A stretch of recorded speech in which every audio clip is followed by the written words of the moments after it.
Okay, kung first time motorcycle owner ka and ang una mong motor is Honda Dio, para sa yung video na to. So, marami akong comment na nabasa and feedback na nagsasabi hard start daw sa umaga. So technically hindi siya hard start kasi nag-i-start naman siya. But the thing is, kailangan mo siyang i-choke.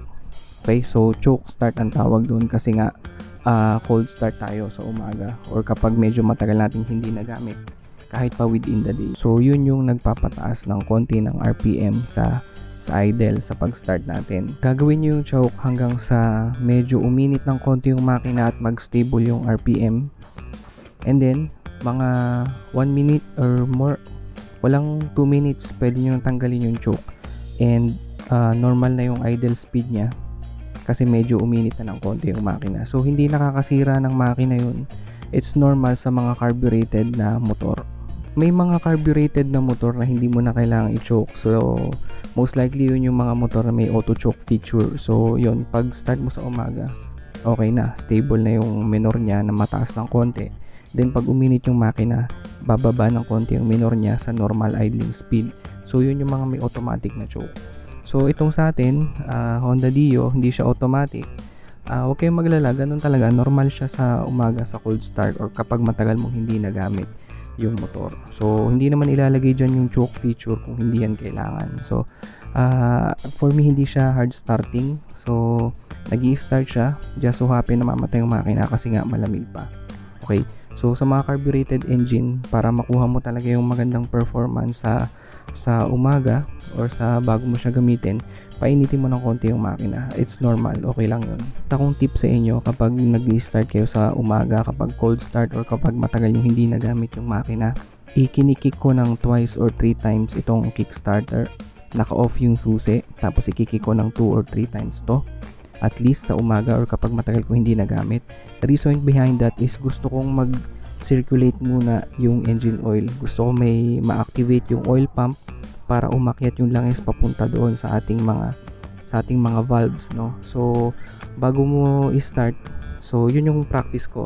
It's up to you kung gagayanin nyo o hindi, pero it's a good thing na ma-pre-lubricate yung makina bago niya talaga siya i-start. So 2 to 3 kicks here, tapos susi, and then saka ko siya i-start talaga. Dito naman sa ating gulong, hindi ako naglagay ng sealant, ng tire sealant. Okay, tubeless siya. So it's up to you kung magsisilant kayo o hindi, pero ako personally hindi ako naglalagay ng sealant kahit doon sa mga luma kong motor. Kasi the reason behind that is mas gusto kong na-monitor ko yung tire ko, kung kailan siya nabutas, anong klaseng butas, gaano kalala yung butas. Okay, so pag long rides, nagdadala ako ng repair kit ng gulong. Yun yung pinapasak mo sa butas ng gulong, no? So, tapos meron din akong maliit na hand pump pag mga long rides. Okay na yung pump na hand pump para sa mga bisikleta, okay na yun. So kaya hindi ako naglalagay din ng sealant is that medyo makalat siya. And you have to remember guys, itong rims natin is steel rims to. Okay, so I'm not sure kung gaano ka-corrosive yung tire sealant, pero sa mga alloy mugs hindi siya siguro corrosive, pero ito kasi ay steel rim, so pwede yang makorode sa loob kapag may sealant. So ayun, bear in mind lang. Nabasa ko lang din sa manual, the first time na ma-hit ng needle yung red sa fuel gauge mo, ibig sabihin meron ka pang natitirang 1.4 liters sa gas tank. Okay, approximately ganun kapag gumagana ng maayos yung inyong fuel gauge. So the first time na tumama yung needle dyan sa may red sa fuel gauge, dyan sa may red indicator, ibig sabihin 1.4 liters ang natitira sa inyong gas tank. Dito naman tayo sa ating combi brake system, so etong number 1, yan yung kable ng front brake lever. Tapos itong number 2, ito yung kable na kasama nung rear brake lever natin, Base sa nabasa ko sa manual, yung proper adjustment nito is mas tensioned itong number 1 kaysa dito sa number 2. Ibig sabihin, itong number 2 medyo maluwag talaga dapat yan. Ang nabasa ko sa manual, dapat meron kang gap dito. May sort of play or gap dyan sa part na yan. Ang recommended ng manual is 1 mm na gap. The reason behind that is ayaw mong mas malakas yung front brake dun sa combi brake lever kapag pinrest mo yung rear brake. Kasi medyo baka magulat ka pag preno mo nung huli, since kasama nga niya yung harap, is mas malakas yung brake application sa harap. Totoo naman na yung stopping power ng motor is nasa harap. Pero kung halimbawa pumareno ka sa likod at mas malakas yung harap dahil sa combi brakes, pwedeng ma-out of balance ka or hindi mo ma-anticipate. So, mas okay pa rin para sa akin talaga gumamit ka ng front brake, hindi lang yung combi brake lever. Okay, kaya yun yung rationale sa dahilan kung bakit medyo loose itong front brake sa combi brake system. Okay? Dito naman tayo sa walang kamatayang issue nung iba na nambabash dito sa Dio. Wala daw side stand. Okay, so okay lang po na walang side stand kasi napakagaan po ng motor na to. Ang dali po niyang i-center stand. Okay? And meron naman po siyang provision dito para makabitan ng side stand. Ayan po, meron po. Ewan ko nakikita nyo ng maayos pero meron ditong dalawang butas. Ito. Yan, butas na yan. Dalawang yan. Diyan talaga nakalagay yung side stand. Bolt on lang.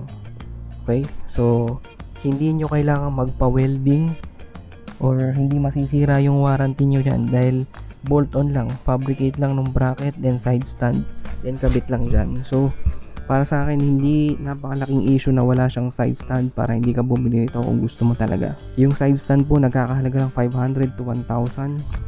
Kung nakabili ka ng motor, napakaliit na halaga ng side stand para hindi mo siya makabitan kung talagang gusto mo. But ako personally, kahit walang side stand, okay lang. Gasolina naman, ang recommended ng manual is 91 octane and above.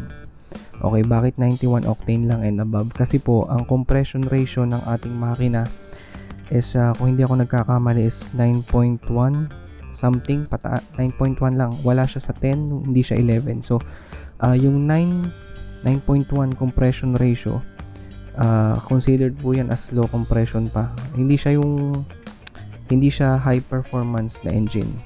Yun po yung ibig sabihin nun. Ibig sabihin, kahit medyo mababang octane rating, pwede. Hindi kakatok yung makina mo. So, ako personally ang ginagamit ko is yung premium. Okay, yung 95 octane. Hindi po kailangan yung high octane na 98 or 100. Sa akin, premium, okay na. Yung regular na unleaded, okay din pong gamitin yon. So, dito sa harap, may mga nabasa akong comment na hindi daw balance yung manibela tsaka gulong. Sa akin, medyo hindi nga. So, pero kapag ang mahalaga naman doon pag sinasakyan mo yung motor is yung balance yung manibela at saka straight line yung takbo ng motor mo. So, ito yung napapansin ng iba na tagilid raw. Tingin ko sa fairings lang, sa alignment ng fairings. Kasi halos lahat parang ganun yung napapansin na parang hindi daw nakasentro. Pero kapag nananakbo na siya, balanse naman yung pakiramdam ko sa manibela at saka straight line yung takbo ng motor. So, tingin ko fairings alignment lang to. Okay, so marami sa mga nakamotor na 4-stroke na nakabili ng bago, usually ang nakikita kong una nilang ina-upgrade is yung pipe. Okay, so nakakapagpalakas daw. Ako, I would not recommend na baguhin agad yung pipe or ipakalkal agad yung pipe. So, minsan kasi, more often than not, yung lakas na sinasabi kapag nagpalit ng pipe, minsan psychological lang eh. Kasi umingay yung motor, lumakas yung tunog, ang feeling ng mga rider is nakahinga daw ng maluwag yung makina. Well, totoo, nakahinga ng maluwag yung makina, but we have to remember na ang makina po may required yan na back pressure. Okay, so kung masyado mong pinaluwag to, pwedeng mawala yung back pressure, humina yung back pressure, you might actually be losing power kapag nag-open pipe ka. Okay, so ako personally hindi ako magpapalit ng pipe unless meron akong binago sa intake. Ibig sabihin, mag-upgrade ako ng carb, magpo-porting ako ng konti sa heads, and then saka ako magpapalit ng pipe. Then proper tono. Pero as long as stuck yung carb ko tsaka yung aking head, I would stay stuck sa aking pipe. At isa pa, hulihin po yan pag maingay. May mga lugar, kahit tahimik, basta nagpalit ka ng pipe, huli ka. So, just a reminder po sa ating lahat. For me, ang uunahin kong i-upgrade dito, siguro suspension dito sa likod. Not necessarily mas mababa, pero mas maganda yung play. At saka kung performance wise yung panggilid, yun ang aking unang gagalawin.